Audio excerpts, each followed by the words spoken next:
दुखद घटना ये आज्ञा आम विशेषकर आम बालेश्वर भद्रक जिलावासी बहुत गोटे आघात दूसरी जो आम न्यूज़टा पाई सारा विभिन्न मीडिया रे न्यूज़ पाइली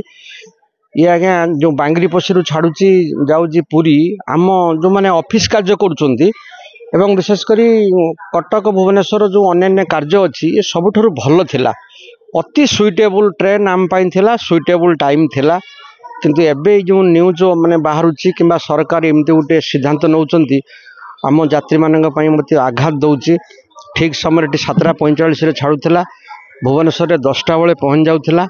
आम कटक हो कि भुवनेश्वर हो ऑफिस काम हो कि हेल्थ काम हो आम अति सुरुखुरु करूँ ये सरकार गोटे चिंता माने करंतु पदक्षेप नियंतु आमर तो निजे आमर मान्यवर मंत्री अच्छा जे रेल विभाग आम से बालेश्वर जिलापाल थिले आमर एठी ओडिशा रु प्रतिनिधित्व करुछंती तेणु आम समस्ते विशेषकर गणमाध्यम प्रतिनिधि एवं आम जो सब बुद्धिजीवी रहिलु कि प्रत्येक जो मैंने जीवा आसिया करुछंती भद्रक बालेश्वर कटक भुवनेश्वर पर्यंत एमाने गोटे गण आंदोलन में सामिल हेबा दरकार मत आघात दौची सब माने टाइम टेबल चेंज होला परे